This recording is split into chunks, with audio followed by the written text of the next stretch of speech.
10 de mayo de 1940 se produjo una extraordinaria coincidencia.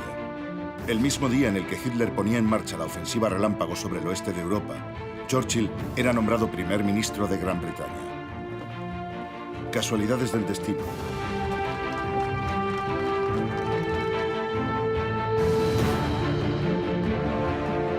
Unas semanas más tarde, Hitler conquistó Francia, Bélgica y Holanda. Churchill estaba solo frente a un ejército que había conquistado gran parte de Europa.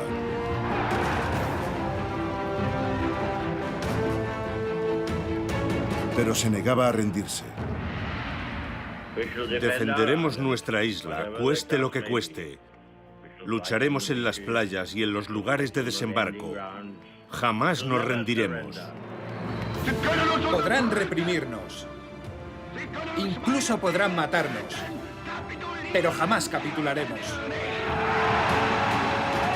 De 1940 a 1945, Hitler y Churchill dedicaron cada minuto de su existencia a acabar el uno con el otro. Dos personalidades totalmente opuestas que se enfrentaron, prometiendo la victoria a sus respectivos pueblos.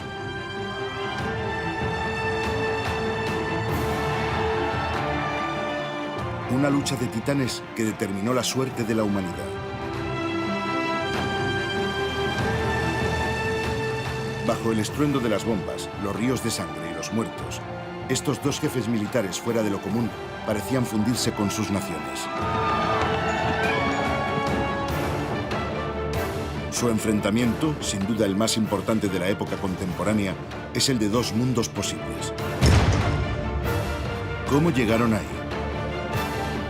¿Cómo unió el destino a dos hombres tan diferentes y al mismo tiempo tan parecidos en la ofensiva militar final? Hitler contra Churchill, el combate del águila y el león.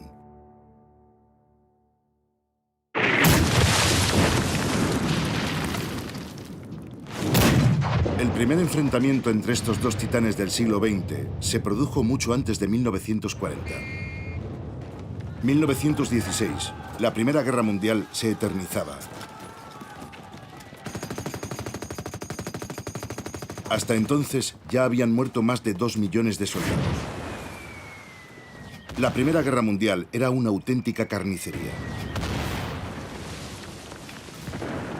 Desde una fría trinchera de Artois, un oficial británico escribió a su mujer: suciedad, desperdicios por todas partes, tumbas desperdigadas con restos de cuerpos humanos asomando por el suelo.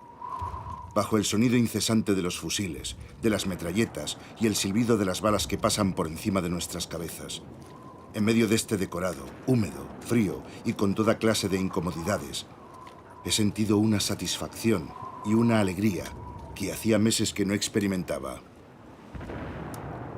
El autor de estas líneas que tanto apreciaba el frío bajo la metralla no es otro que Winston Churchill. Se sentía igual de cómodo en las trincheras que en su baño, y es que sus años de juventud ya fueron una auténtica novela de aventuras. Winston nació en 1874 en uno de los castillos más hermosos de Inglaterra. Hijo de una estadounidense y de un noble inglés, el pequeño Winston estaba acostumbrado a que le hicieran todo.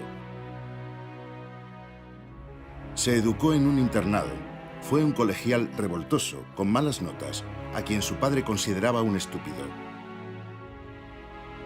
Enseguida le orientaron hacia la carrera militar y el joven sorprendió a todos. Destacó en el combate en 3 guerras coloniales en los confines del imperio: India, Sudán y Sudáfrica. De regreso a Gran Bretaña, el intrépido húsar entró en el Parlamento y ocupó numerosos cargos políticos. A los 36 años ya era ministro de Interior. Ambicioso y dotado de una elocuencia sorprendente, al año siguiente fue nombrado ministro de la Marina de Guerra, que se convirtió en uno de los puestos más prestigiosos del mundo al estallar la Primera Guerra Mundial. Pero su ascensión se interrumpió bruscamente. En 1915 cometió un error irreparable. Ensombreció su carrera política con un desembarco desastroso en el estrecho de los Dardanelos, en Turquía, con el fin de atacar a Alemania por la retaguardia.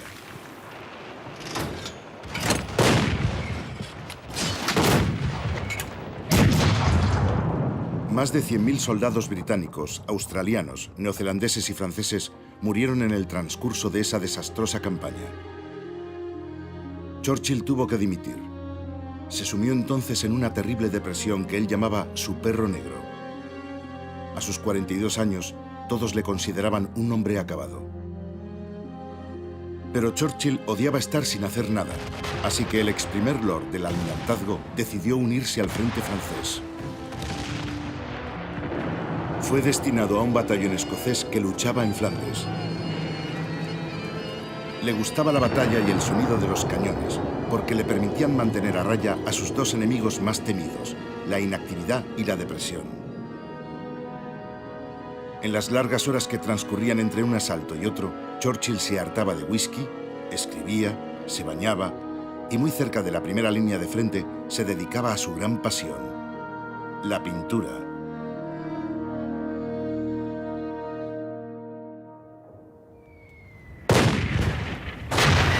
A pocos kilómetros de allí, al otro lado de las trincheras, un joven cabo del regimiento bávaro, apasionado por la pintura, también pintaba sin descanso. Adolf Hitler tenía 27 años, 15 menos que Churchill, y se había alistado como voluntario en el ejército alemán. Llevaba años queriendo dedicarse por completo al arte.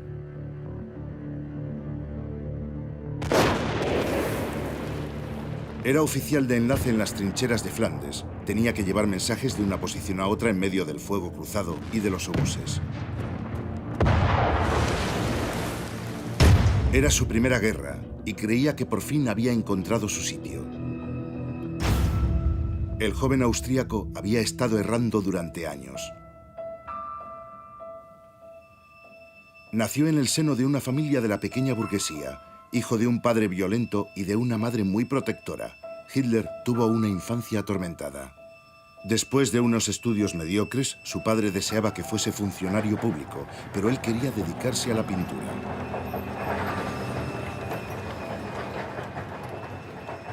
Hitler suspendió en 2 ocasiones el examen de acceso a la Academia de Bellas Artes de Viena. Desmotivado, iba tirando gracias a la venta de algunos cuadros. El 2 de agosto de 1914, como por obra de la divina providencia, estalló la guerra. Hitler estaba en Múnich, eufórico. Un tiempo después escribió: «Me invadió un entusiasmo irresistible, me arrodillé y di gracias al cielo con el corazón rebosante de alegría por brindarme la oportunidad de vivir en esa época». El conflicto sacó al pintor fracasado de su desencanto.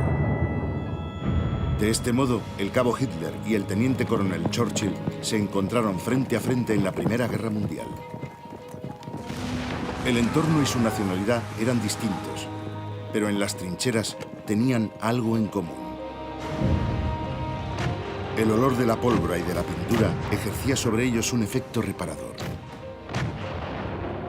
Hitler se olvidaba de la muerte prematura de sus padres y de sus fracasos para entrar en Bellas Artes. Churchill ahogaba su pena por el fracaso de los Dardanelos y quizás también se olvidaba de su padre, que siempre le había desacreditado. Los 2 intrépidos soldados destacaron en el campo de batalla. Hitler fue condecorado con la Cruz de Hierro de primera clase. Distinción que luciría toda la vida.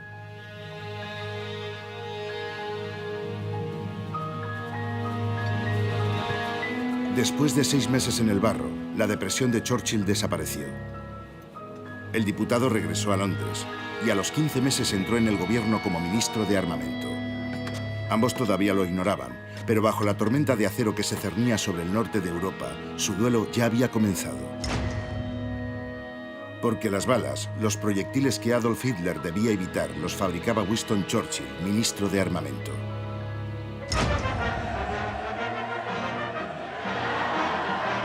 En noviembre de 1918 se firmó el armisticio.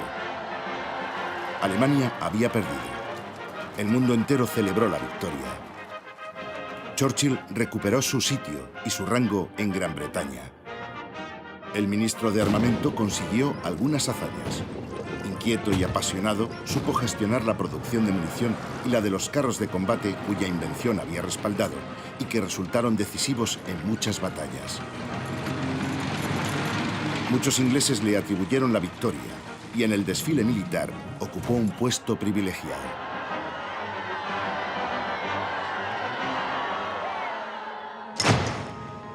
Mientras que para Churchill todo era luminoso, para Hitler todo eran sombras. Herido en combate y temporalmente ciego, el joven cabo vivió la rendición como una terrible humillación.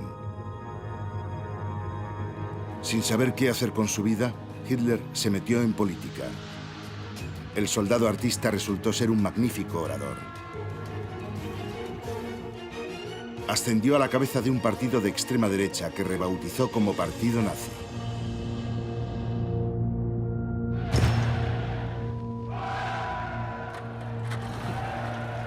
Hitler tenía prisa. Intentó un fallido golpe de Estado.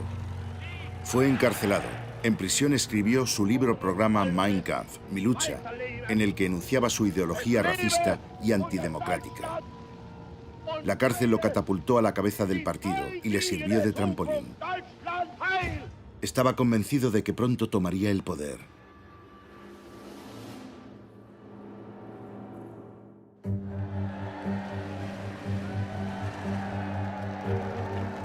En Gran Bretaña, también gracias a sus dotes de orador, Churchill fue enlazando los cargos ministeriales. Guerra, aviación, colonias...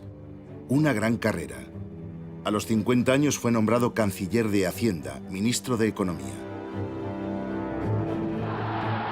De este modo, a mediados de los años 20, los dos excombatientes, pintores, escritores y oradores lograron retomar las riendas de sus vidas. Pero estaban en las antípodas el uno del otro. El inglés sugería, mientras que el alemán vociferaba. El pequeño burgués sudaba y se retiraba el pelo de la cara, mientras que el aristócrata hacía algunas extravagancias que encandilaban al público. Churchill era un gran bebedor, pero no un alcohólico. Hitler, por el contrario, odiaba el alcohol y se preguntaba cómo la gente podía beber champán. Él lo llamaba agua avinagrada. Churchill solía ir acompañado de su mujer, Clementine. Hitler hacía alarde de una total castidad y decía que Alemania era su única esposa. El patriota Churchill tenía un gran sentido del humor y una ironía muy sutil. Permanecía horas en la Cámara de los Comunes, que temían enfrentarse a él, porque su elocuencia podía ser terrible. Como en una ocasión en la que la diputada Lady Astor le dijo: si yo fuera su mujer, le pondría veneno en el café, a lo que él respondió: si yo fuera su marido, me lo bebería. El nacionalista Hitler nunca debatía, ya que nadie se atrevía a contradecirle. Realizaba largos monólogos que podían durar horas, pero sus discursos encandilaban a la gente, parecían conversiones religiosas en masa. Cuanto más hablaba, más adeptos ganaba. A finales de la década de los años 20, ambos formaban parte de las personalidades públicas más relevantes de sus países. Pero un acontecimiento iba a cambiar sus destinos.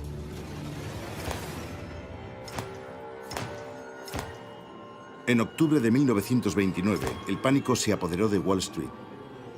La bolsa se desplomó. Enseguida, la economía mundial entró en recesión.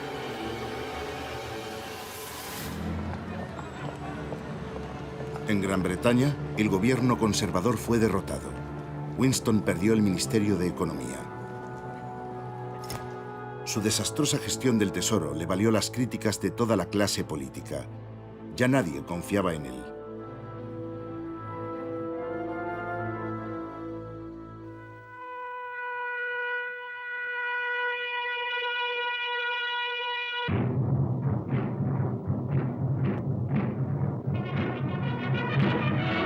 Mientras Churchill mordía el polvo, Hitler estaba en plena ascensión. Aprovechando la crisis, transformó su insignificante grupúsculo en una maquinaria cada vez más potente.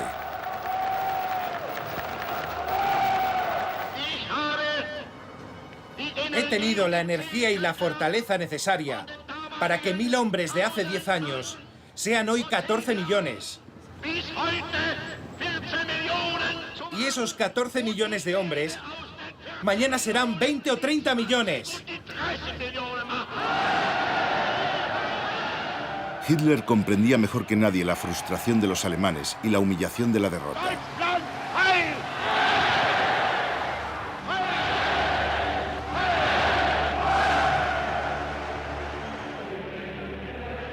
Tanto es así que en enero de 1933 el cabo fue nombrado por el presidente Hindenburg canciller de Alemania.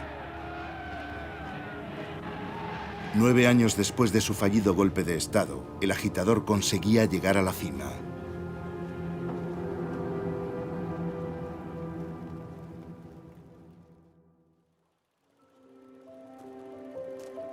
Mientras tanto, Churchill había iniciado la travesía del desierto.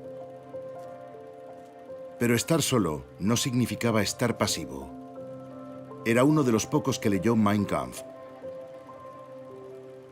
A partir de marzo de 1934, alertó a la opinión pública acerca del peligro que representaba la Alemania nazi. A solo unas horas de avión, hay una nación que cuenta con unos 70 millones de individuos, que son los más instruidos, trabajadores y disciplinados del mundo. A los niños les enseñan que la guerra es un ejercicio glorioso y la muerte en combate, el destino más noble. Esta nación fuerte y que posee tantas virtudes está bajo el control de un grupo de hombres sin piedad que predica la intolerancia y la superioridad racial con el apoyo de la ley, del Parlamento y de la opinión pública. Pero en sus nuevos mandamientos han omitido: no matarás. Se rearman a gran velocidad. Así que vuelvo a plantear la pregunta: ante estos hechos, ¿qué debemos hacer? Entre el aristócrata y el pequeño burgués se inició un duelo a distancia. Duelo que el dictador dominaba ampliamente. Ignorando el Tratado de Versalles, Hitler se aprovechó de la debilidad de las democracias occidentales para multiplicar sus golpes. Restableció el servicio militar, remilitarizó Renania y se apoderó de Austria sin hacer ni un solo disparo.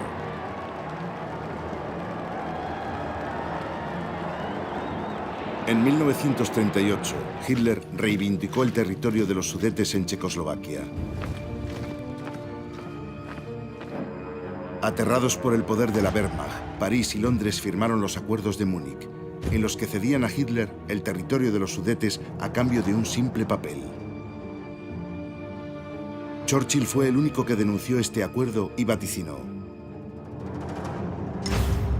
os dieron a elegir entre la guerra y el deshonor. Elegisteis el deshonor y ahora tendréis la guerra.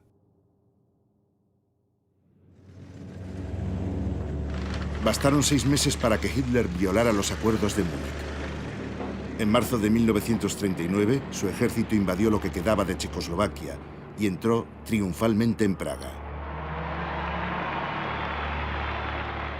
Desde el Castillo de los Reyes de Bohemia, Hitler saboreaba su victoria mientras contemplaba la ciudad. Cuando un ayudante de campo le informó de que ni Inglaterra ni Francia habían movido sus ejércitos, Hitler contestó: ya lo sabía, en 15 días nadie hablará más del tema. Desde que tomó el poder, no había cometido ningún error. Consiguió apoderarse de Renania, Austria y Checoslovaquia sin hacer ni un solo disparo. Si la historia se hubiera detenido ahí, a pesar de perseguir a todos sus oponentes, no cabe duda de que Hitler habría sido considerado como un gran hombre de Estado alemán. En 6 años detuvo la inflación, combatió el paro, devolvió la dignidad a los alemanes y convirtió al país en la nación europea más poderosa. Y si la historia se hubiera detenido ahí, el aristócrata Churchill habría sido considerado como un político con grandes dotes para la oratoria, pero demasiado impulsivo, que arruinó su carrera al igual que hizo su padre.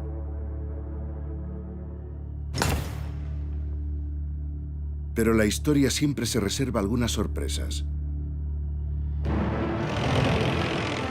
Con la invasión de Checoslovaquia, Hitler demostró que no tenía palabra. La opinión pública fue cambiando progresivamente. Los ingleses comprendieron que Churchill estaba en lo cierto sobre las intenciones de Alemania.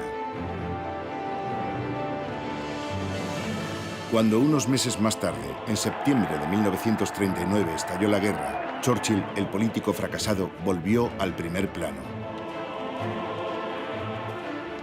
25 años después de su humillante expulsión por el desastre de los Dardanelos, le volvieron a nombrar primer Lord del Almirantazgo.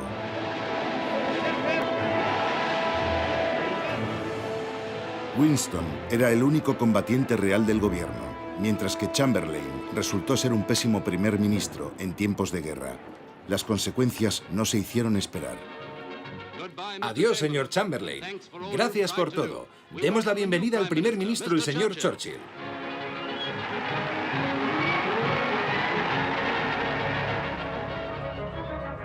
El 10 de mayo de 1940, el mismo día en el que Churchill fue nombrado primer ministro, Hitler atacó Bélgica, Holanda y Francia. Volvían a enfrentarse 20 años después del final de la Primera Guerra Mundial, pero esta vez estaban a la cabeza de sus respectivas naciones. Hitler creía haber acabado con su principal detractor, pero en realidad lo había vuelto a colocar en el poder. Llevaban una década observándose el uno al otro y por fin iban a enfrentarse. Churchill había estado más de 10 años alejado de la vida política. Soñaba con este momento desde hacía tiempo y era comprensible, ya que era la prueba que podía rehabilitarlo. Hitler llevaba casi 7 años adoctrinando a su pueblo. Churchill solo disponía de unos días para encontrar las palabras que dieran el valor necesario al suyo para resistir contra viento y marea.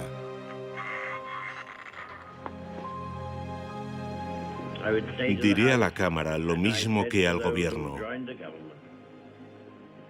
No puedo ofrecer más que sangre, esfuerzo, lágrimas y sudor. Nos espera una prueba de lo más cruel. Nos esperan muchos largos años de lucha y sufrimiento.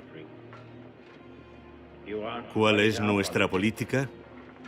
Luchar por tierra, mar y aire, con todas las fuerzas que Dios nos dé.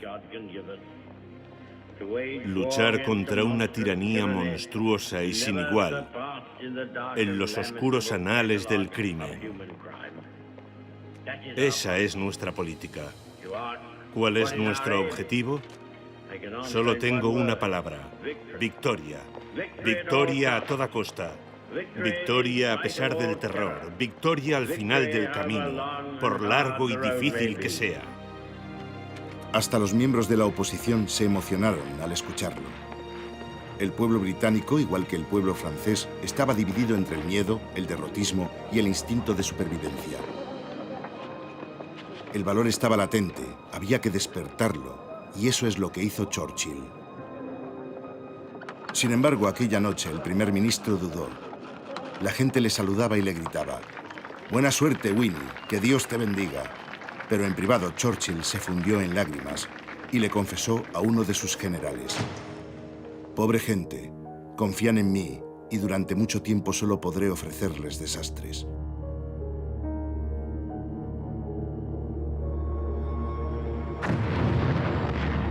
Y los desastres llegaron antes de lo previsto.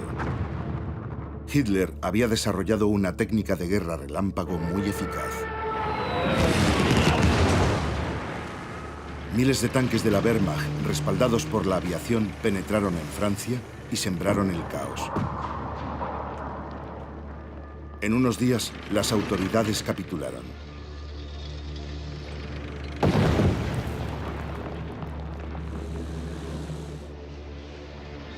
Hitler estaba entusiasmado. Había ganado la batalla de Francia en un tiempo récord. Sus generales ni se habían imaginado llegar tan lejos y tan deprisa. Era la venganza por 1918. Los vencidos de entonces eran los vencedores de ahora.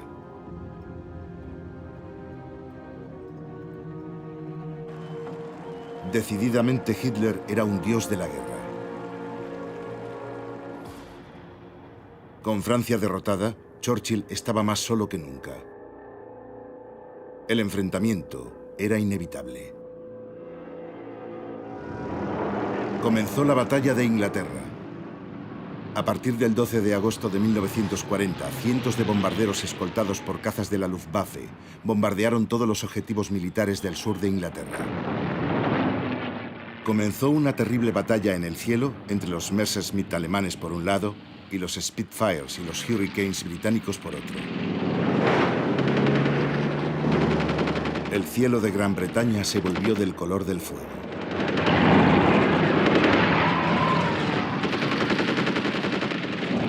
La Royal Air Force aguantaba, pero al cabo de unos días la situación se volvió crítica.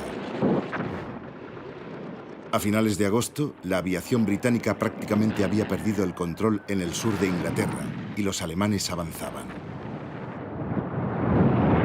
Pero un acontecimiento fortuito cambió el curso del destino. El 24 de agosto, un avión alemán lanzó una bomba sobre Londres por error. Churchill se lo tomó como una provocación. Al día siguiente ordenó el bombardeo de Berlín. Todos sus generales trataron de disuadirlo diciéndole que era una misión suicida. Berlín estaba demasiado lejos. Pero Churchill, tan impulsivo como siempre, se obstinó.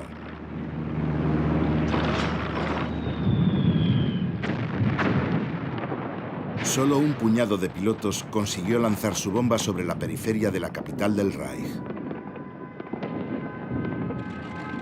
La arriesgada misión enfureció a Hitler. El Führer ordenó a su aviación abandonar los objetivos militares. Tenían que destruir las grandes aglomeraciones británicas. Había comenzado el Blitz, o guerra relámpago.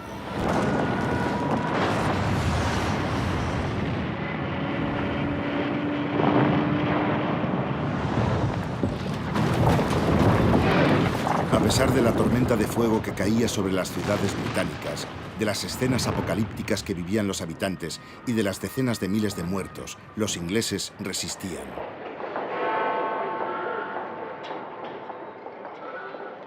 Al día siguiente de los bombardeos, los londinenses, con su característica flema británica, fueron a trabajar como si no hubiera pasado nada. El eslogan de moda era «London can take it». Londres puede aguantar.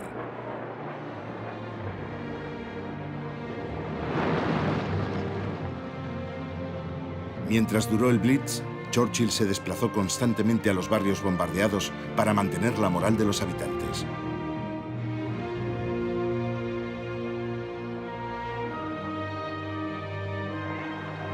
Hitler estaba convencido de que la moral de los británicos se desmoronaría y su jefe con ellos. Pero se produjo justamente el efecto contrario.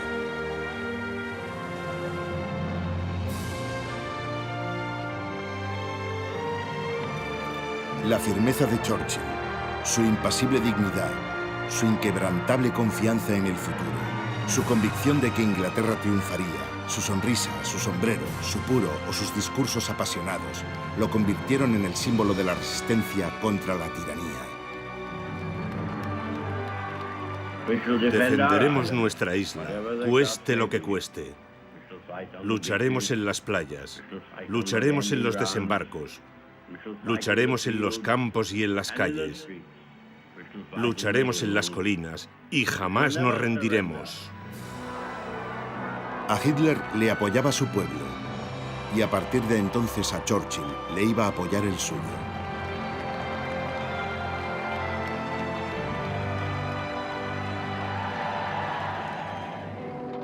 Hitler cometió un terrible error.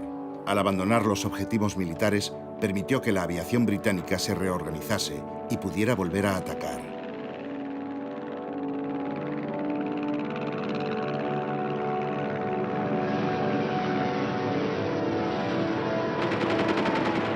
Provocaron una masacre.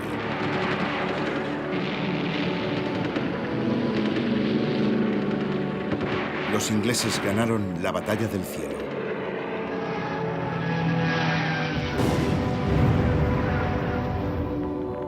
Churchill ganó la batalla de Inglaterra porque actuó de forma impulsiva, utilizando una estrategia de aficionado. Y Hitler la perdió porque hizo lo mismo. Aunque murieron 23.000 personas, el Reino Unido no fue invadido. Fue la primera derrota de Hitler. Churchill le había plantado cara.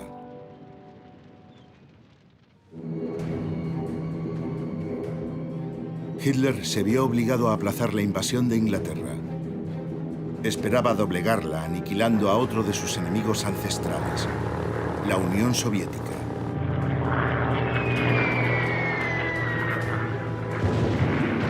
En junio de 1941, 3 millones de soldados alemanes invadieron Rusia con el respaldo de la aviación. La Operación Barbarroja comenzó de forma fulminante. Mientras Hitler situó a parte de su ejército en el este, en el oeste se produjo un golpe de efecto.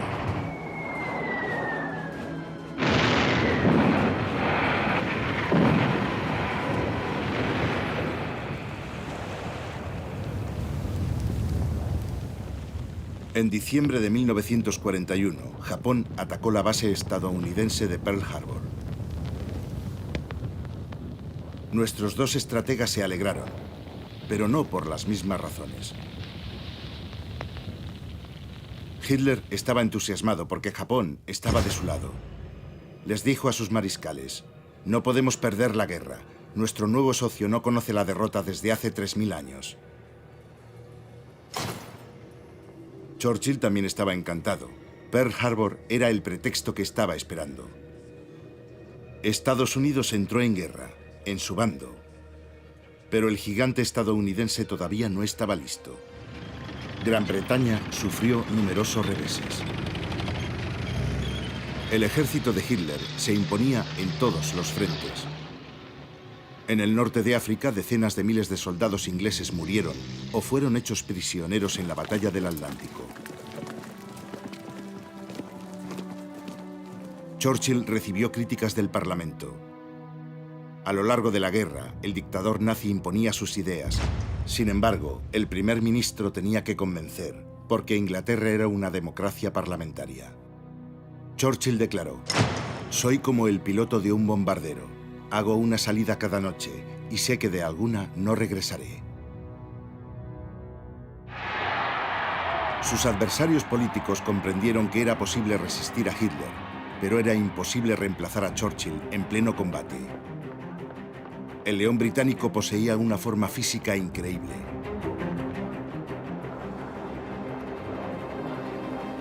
Un general afirmó: Winston hace un trabajo colosal y siempre está de buen humor.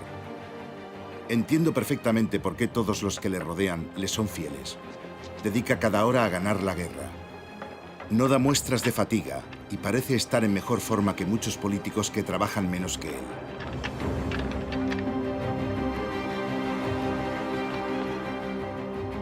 Churchill nunca había sido tan feliz. Su depresión quedaba atrás. A las preguntas de unos periodistas respondió: solo tengo un objetivo, deshacerme de Hitler. Mi vida será entonces mucho más sencilla.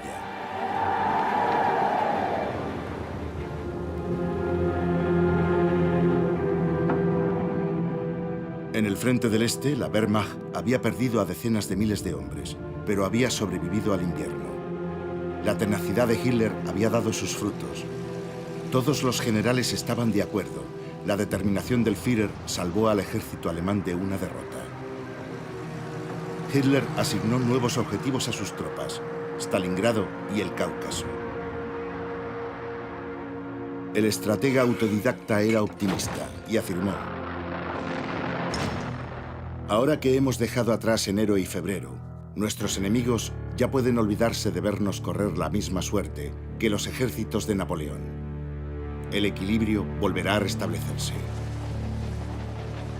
Pero para restablecer ese equilibrio, Hitler no coordinó sus ofensivas con las de sus aliados japoneses e italianos. Ni siquiera informó a Mussolini de la invasión de la URSS. Para Hitler, la guerra era un deporte individual.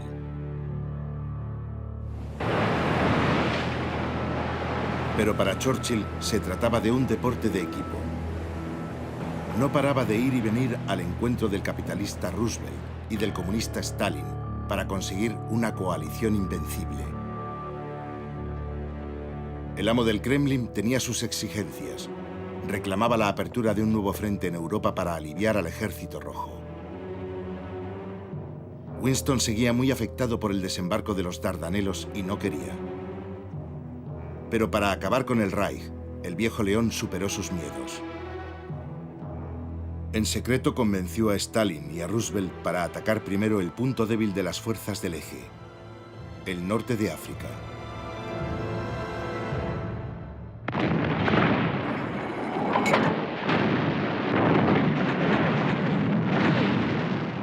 El 8 de noviembre de 1942, las tropas anglo-estadounidenses desembarcaron en Orán, Argel y Casablanca. La Operación Torch, ideada por Churchill, fue todo un éxito.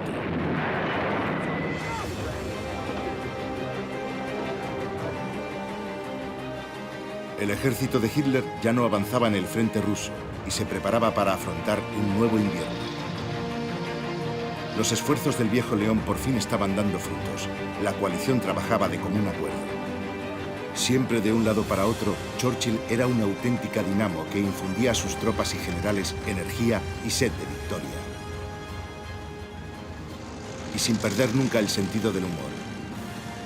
Cuando el general Montgomery le dijo: «Yo no bebo ni fumo y estoy en forma al 100%», Churchill le respondió: «Yo bebo, fumo y estoy en forma al 200%.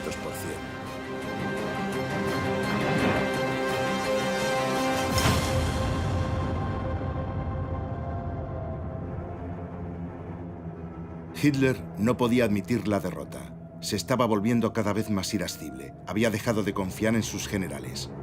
Halder, List, von Manstein, Keitel y Guderian fueron relevados de sus cargos o trasladados a otro frente.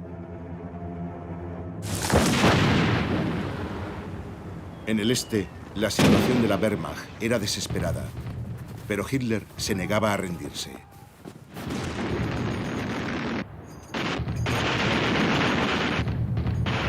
Su obstinación provocó en Stalingrado la mayor derrota de la historia militar alemana. Las fuerzas del eje perdieron 400.000 hombres, entre muertos, heridos y prisioneros. Desde el golpe de Estado y después de 23 años de ascensión, empezaba el declive de Hitler. Se iba volviendo cada vez más místico e impenetrable. Hizo la siguiente confesión: el dios de la guerra se ha pasado al otro bando.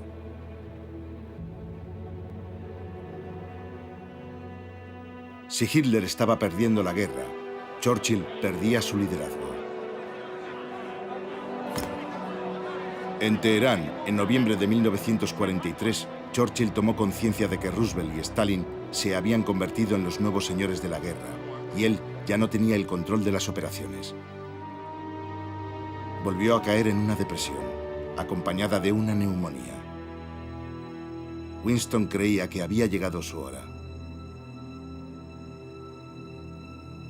Pero tan imprevisible como siempre, unos días más tarde, el enfermo estaba mucho mejor y posaba ante las cámaras con un uniforme que ningún general del ejército se habría atrevido a llevar nunca.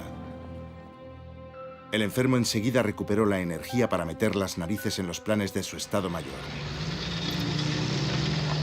Porque Churchill, igual que Hitler, no podía estar mucho tiempo lejos de un mapa. Ambos eran la pesadilla de sus generales. Daban órdenes, modificaban los planes. Y eso que ninguno de los dos era un gran estratega. Pero había una diferencia.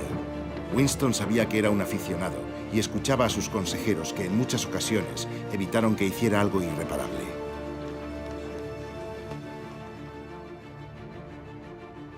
Sin embargo, a fuerza de purgas, Hitler había silenciado a sus generales y nadie se atrevía a contradecirle, aunque se sucedieran las catástrofes. Desde el principio de la guerra, Alemania había perdido 3 millones de hombres, y lo peor estaba por llegar. Se aproximaba el desembarco. El Führer nunca se replanteaba sus ideas, así que anunció: el mundo occidental plutocrático puede intentar hacer un desembarco cuando quiera, pero fracasará.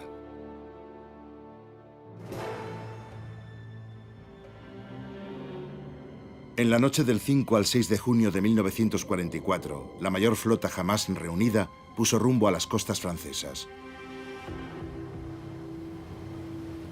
Hitler se acostó a las 4 de la madrugada. A las 6, la flota fue detectada y comenzó el combate. Los generales alemanes llamaron inmediatamente al Estado Mayor porque temían que se tratase de la tan temida invasión. Solicitaron refuerzos para impedir cualquier desembarco. Pero el general Jodl no quiso despertar al Führer para pedirle la autorización. Nunca hay que despertar a un dictador cuando duerme, y menos aún a Hitler.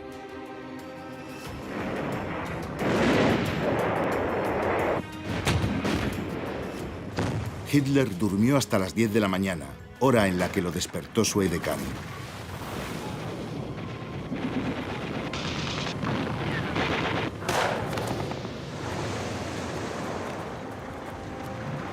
Hasta las 14:30 horas, Hitler no dio la autorización para el envío de refuerzos. Es decir, 8 horas después de que la flota hubiese sido localizada. Pero ya era demasiado tarde. El miedo al dictador y su negativa a compartir el mando no hicieron más que acelerar el éxito del día D. Churchill respiró aliviado. Seguía sintiendo la misma atracción de siempre por el olor de la pólvora, así que fue a visitar las playas. Winston Churchill ha visitado Normandía. La visita ha sido breve. El primer ministro ha comprobado que todo está saliendo bien en esta primera fase del asalto a Europa. Ha subido a bordo del destructor Kevin, convencido de que los mayores triunfos están por venir. Los arquitectos de la victoria regresan a casa.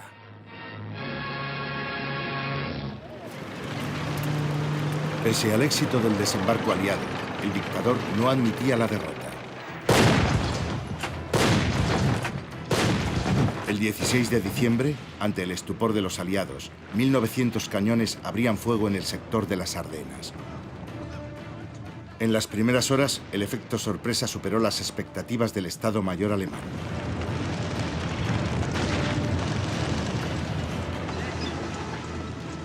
Hitler ya saboreaba las mieles del triunfo, pero aún era demasiado pronto. El estado de las carreteras y sobre todo la escasez de gasolina impidieron el avance. Enseguida, la aviación aliada acribilló a la Wehrmacht sin descanso y recuperó la ventaja.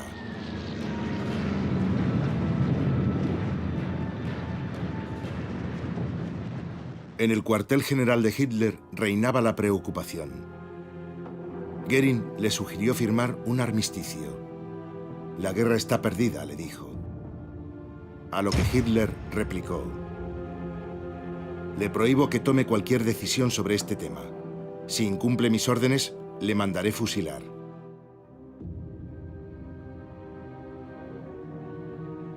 Hitler se obstinó. No capitularemos nunca. Si nos hundimos, arrastraremos un mundo con nosotros.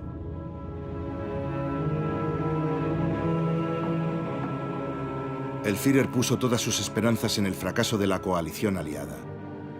Les dijo a sus generales: llegará un momento en el que la tensión entre los aliados será tan grande que abrirá una brecha entre ellos. Todas las coaliciones de la historia se han desmoronado tarde o temprano. Hay que esperar el momento adecuado. Churchill confiaba en evitar ese desastre. En la conferencia de Yalta de febrero del 45, igual que en Teherán, el viejo león transigió astutamente para que no se debilitase la gran alianza de la que había sido artífice. Renunció a proteger a Polonia de la influencia soviética.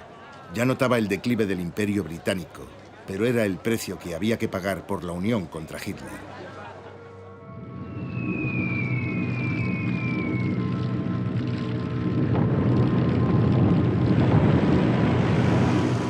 Para acelerar el desmoronamiento del Reich, Winston no dudó en emplear el terror, igual que había hecho Hitler contra él. Los aliados multiplicaron los bombardeos masivos sobre las grandes ciudades alemanas. En febrero de 1945, Churchill y Roosevelt dieron luz verde al bombardeo de Dresde. La ciudad estaba abarrotada de decenas de miles de refugiados, y en ningún caso se trataba de un punto estratégico.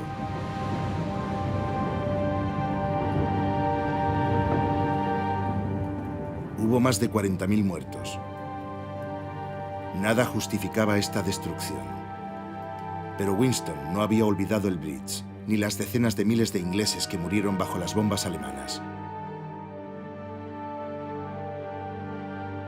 Churchill recorría las ruinas para apoyar a su pueblo. A Hitler ni se le ocurría hacerlo.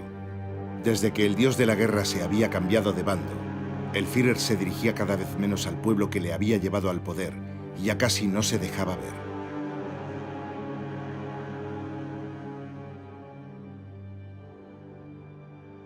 En marzo de 1945 apareció por última vez en las noticias.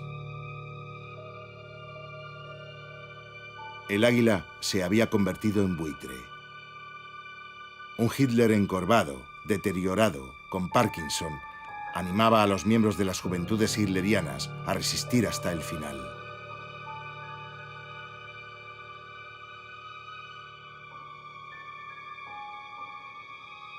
Un fragmento de la película fue censurado. En él se veía un Führer incapaz de controlar los temblores.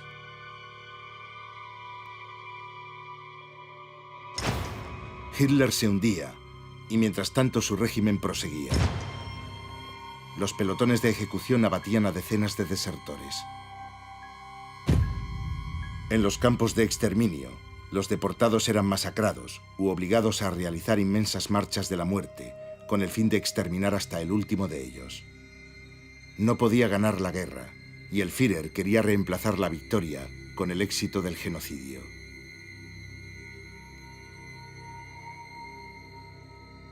En Alemania, Hitler promulgó la Orden Nerón, que mandaba destruir todas las infraestructuras del Reich: transporte, electricidad y abastecimiento. Después de exterminar a judíos, eslavos y cíngaros, Hitler pretendía dejar morir incluso a su pueblo, como si quisiera hacer desaparecer a todos los testigos del apocalipsis al que había conducido a Alemania. Si perdemos la guerra, no me importa que el pueblo perezca. No contéis conmigo para derramar ni una sola lágrima. No se lo merece, declaró.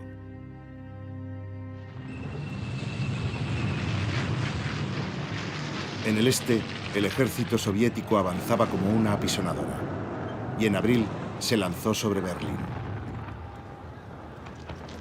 Era el fin.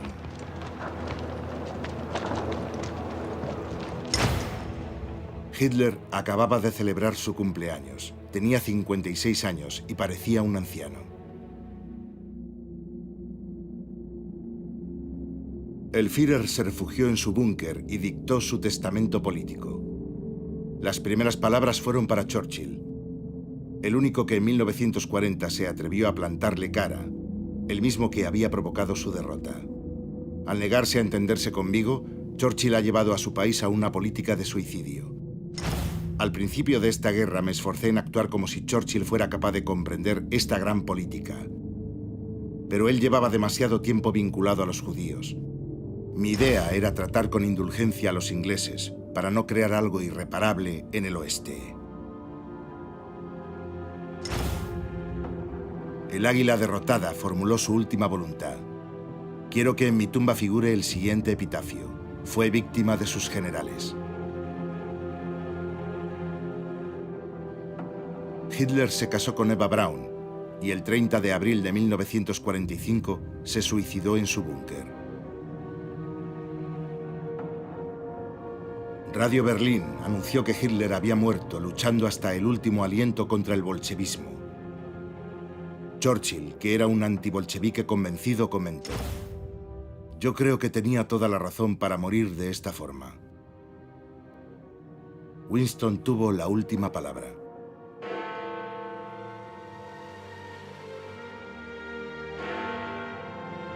El 8 de mayo de 1945, Alemania capituló. Aclamado en las calles, ovacionado en el Parlamento, felicitado por el rey, Winston saboreó durante un breve instante el resultado de 6 años de lucha. Nadie había creído en él, ni su padre, ni sus compañeros de la Cámara de los Comunes. Y sin embargo, tal y como se lo había prometido, consiguió lo imposible y escribió la historia. Esta es vuestra victoria. La victoria de nuestra causa. La victoria de la libertad en todas partes. A lo largo de nuestra extensa historia, este es el día más importante de todos.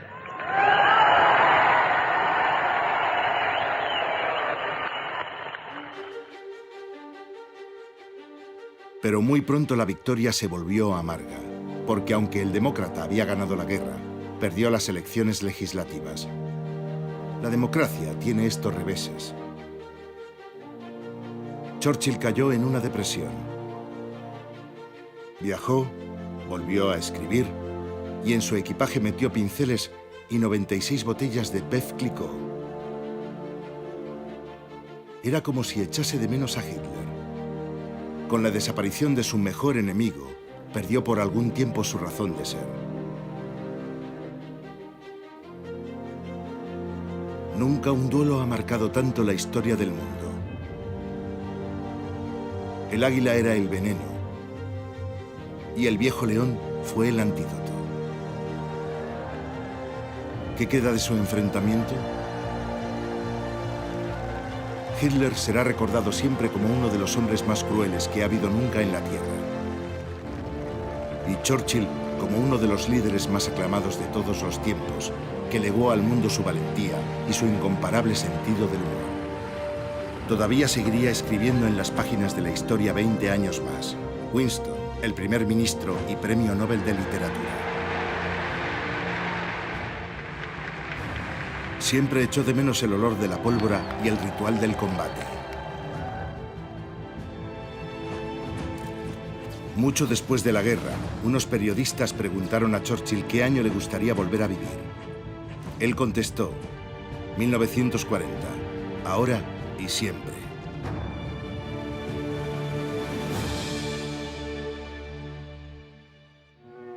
En una gran metrópolis de una isla lejana, que se extiende en el mar, como una gran araña con patas terroríficas, hay un castillo siniestro, habitado por sombras y fantasmas, y repugnantes animales nocturnos que cobija a un ser mitad humano, mitad monstruo.